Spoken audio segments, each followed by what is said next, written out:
നമസ്കാരം. Raf talk ഫുട്ബോളിലേക്ക് അവർക്കും സ്വാഗതം. ക്രിസ്ത്യാനോ റൊണാൾഡോ സൗദി അറേബ്യൻ ക്ലബ്ബായ അൽ നസറിലേക്ക് ചേക്കേറിയിട്ട് ഒരു വർഷം തികയുന്നു.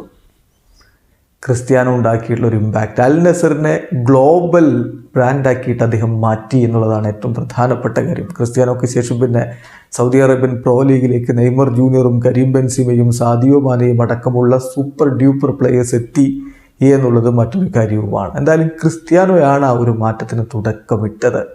അൽ നസറിന് എന്ത് മാറ്റമുണ്ടായി എന്ന് ചോദിച്ചാൽ ഗ്ലോബൽ ബ്രാൻഡായിട്ട് അവർ മാറി. അത് വളരെ പ്രധാനപ്പെട്ട കാര്യമാണ്. സൗദി അറേബ്യൻ പ്രോ ലീഗിലേക്ക് ഇപ്പോൾ ഫുട്ബോൾ ലോകം ഉറ്റുനോക്കുന്ന ഒരു അവസ്ഥയുണ്ടാകുന്നു. നമ്മുടെ നാട്ടിൽ പോലും അൽ നസറിൻ്റെ ജേഴ്സി നമ്മളിതിനു മുമ്പ് കണ്ടിട്ടില്ല. ഇപ്പോൾ അങ്ങനെയല്ലല്ലോ, നിരവധിയായിട്ടുള്ള ആളുകൾ അൽ നസറിൻ്റെ ജേഴ്സി അണിഞ്ഞ് പുറത്തിറക്കുന്നത് നമുക്ക് കാണാൻ പറ്റുന്നു. ഇതാണ് ഇത്തരത്തിലുള്ള താരങ്ങൾ ഉണ്ടാക്കുന്ന മാറ്റം. ഇന്റർ മയാമിയുടെ കാര്യത്തിലും അത് തന്നെയാണ് സംഭവിച്ചിട്ടുള്ളത് എന്നത് വിസ്മരിക്കുന്നില്ല. Cristiano Ronaldo Saudi Arabian pro ലീഗിലേക്ക് എത്തുന്നതിന് മുമ്പ് അൽ നസറിൻ്റെ ഇൻസ്റ്റാഗ്രാം ഫോളോവേഴ്സ് 5 ലക്ഷത്തിൽ താഴെയായിരുന്നു. ഇപ്പോൾ ഒരു വർഷം കഴിയുമ്പോൾ അത് 22 മില്യണിലേക്ക് മാറിയിരിക്കുന്നു. ESPN കൃത്യമായിട്ട് കണക്ക് പുറത്തുവിടുന്നുണ്ട്. അതിലവർ പറയുന്നത് എങ്ങനെയാണ്: Al Nassr had less than 5 lakh followers on Instagram before announcing the signing of Cristiano Ronaldo.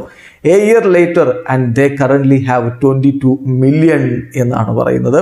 എന്നിട്ട് ഒരു അത്ഭുതത്തിൻ്റെ ഇമോജിയും ഒപ്പം ഗോട്ടിൻ്റെ ഇമോജിയും ഒക്കെ അവർ കൊടുക്കുന്നുണ്ട്. അതാണ് ക്രിസ്ത്യാനോ ഉണ്ടാക്കിയിട്ടുള്ള ഒരു ഇമ്പാക്റ്റ്. ഒരു ഗ്ലോബൽ ബ്രാൻഡാക്കിയിട്ട് അൽ നസറിനെ മാറ്റി. സൗദി അറേബ്യൻ ഫുട്ബോളിലേക്കുള്ള ജനശ്രദ്ധ, മാധ്യമ ശ്രദ്ധ ഒക്കെ അതോടുകൂടി വർദ്ധിക്കുന്നൊരു കാഴ്ചയും കണ്ടു. ഏതായാലും ക്രിസ്ത്യാനോ സൗദിയിൽ ഹാപ്പിയാണ്. അവിടെ അദ്ദേഹം ഇനിയും കുറേ നാളുകൾ തുടരുമെന്ന് തന്നെയാണ് ലഭ്യമാകുന്ന വിവരങ്ങൾ. വീഡിയോ അവസാനിക്കുന്ന ഫുട്ബോൾ ലോകത്തെ കൂടുതൽ വിശേഷങ്ങളുമായി റാഫ് ടോക്സ് എത്താം.